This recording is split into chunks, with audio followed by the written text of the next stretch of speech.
फसह का समय था। यरूशलेम लोगों से भरा हुआ था।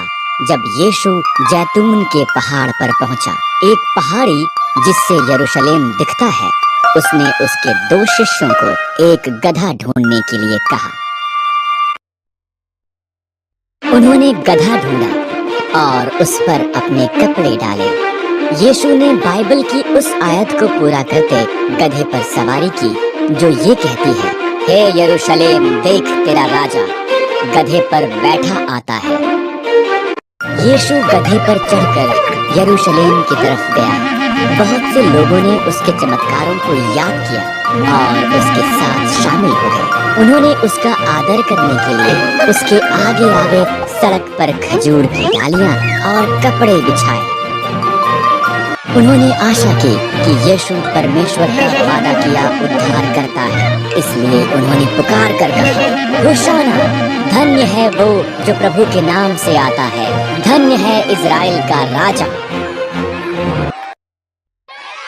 पूरा संसार उसके पीछे है। फरीसी बुड़बुड़ाए, यीशु उनसे कह कि वो चुप रहे। अगर ये सब भी चुप हो जाएं, यीशु ने जवाब दिया, तो पत्थर चिल्लाकर मेरी प्रशंसा करेंगे। लोगों को चंगा किया और भूखे लोगों को भोजन खिलाया। उसने निष्कासित किए लोगों से प्रेम किया और हर एक को परमेश्वर के राज्य के बारे में सिखाया। पर धार्मिक अगुओं को उसकी शिक्षा पसंद नहीं थी और वो उससे ईर्ष्या करते थे। उन्होंने यीशु से इतनी नफरत की कि उसे मार देने का फैसला किया। उन्होंने यीशु को पकड़वाने के लिए उसके शिष्य यहूदा को 30 चांदी के सिक्के दिए। तब यीशु ने उसके शिष्यों के साथ फसह मनाकर जब वो खा रहे थे, यीशु ने उदास होकर कहा, तुम में से एक मुझे पकड़वा देगा। आश्चर्यचकित होकर उनमें से प्रत्येक ने जवाब दिया, प्रभु, मैं ऐसा नहीं करूँगा।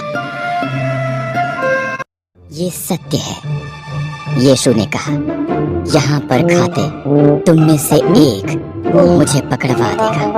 प्रभु, ये मैं नहीं, यहूदा ने कहा। तू इसे जानता है, यीशु ने जवाब दिया, जा इसे शीघ्र कर। इस तरह यहूदा चला गया।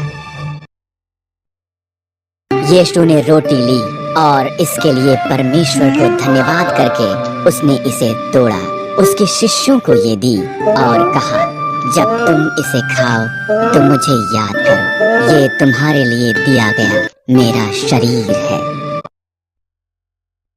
तब यीशु ने एक कटोरा लिया और इसके लिए परमेश्वर का धन्यवाद किया।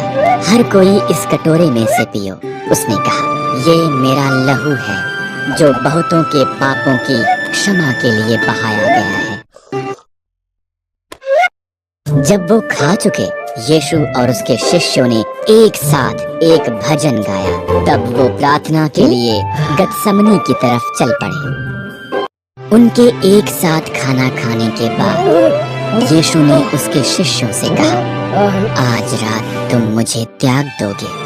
मैं नहीं, पतरस ने साहस से कहा, यीशु, मैं तुझे कभी नहीं छोड़ूंगा।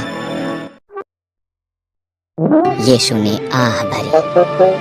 सुबह को मुर्गों के बांग देने से पहले तुम 3 बार कहोगे कि तुम मुझे नहीं जानते हो। मैं ऐसा करने से पहले मर जाऊंगा, पतरस ने कहा।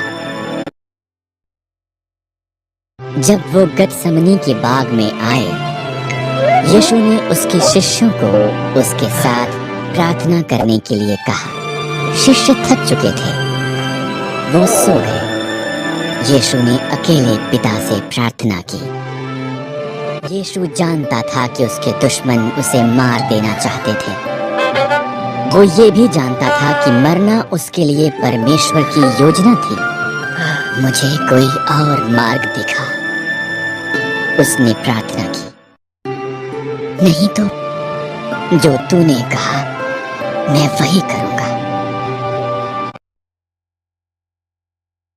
अचानक एक ज्योति चमकी। यहाँ पर चिल्लाहट थी और सब लोग उठ गए। एक क्रोधित भीड़ धार्मिक अगुओं के द्वारा भेजी हुई आई। यहूदा ने ये दिखाने के लिए कि किस व्यक्ति को पकड़ना है, यीशु का चुंबन लिया जिसे तुम ढूंढ रहे हो, यीशु ने कहा। जब उसने ये कहा वो पीछे हटे और जमीन पर गिर पड़े। तब उन्होंने यीशु को पकड़ा और उसे धार्मिक अगुओं के पास ले गए। ज्यादातर यीशु के शिष्य भाग गए, पर पतरस पीछे पीछे गया। उसने ये देखने के लिए कि आगे क्या होगा एक आंगन में इंतजार किया। क्या तुम यीशु के साथ नहीं थे? किसी ने पूछा। डरे हुए पतरस ने कहा। दो और लोगों ने भी यही बात पूछी। तुम गलत हो, पतरस ने कहा। मैं तो यीशु को जानता भी नहीं हूँ। पतरस ने यीशु का 3 बार इनकार किया। जब उसने मुर्गे की बांग को सुना, वो बुरी तरह रोया।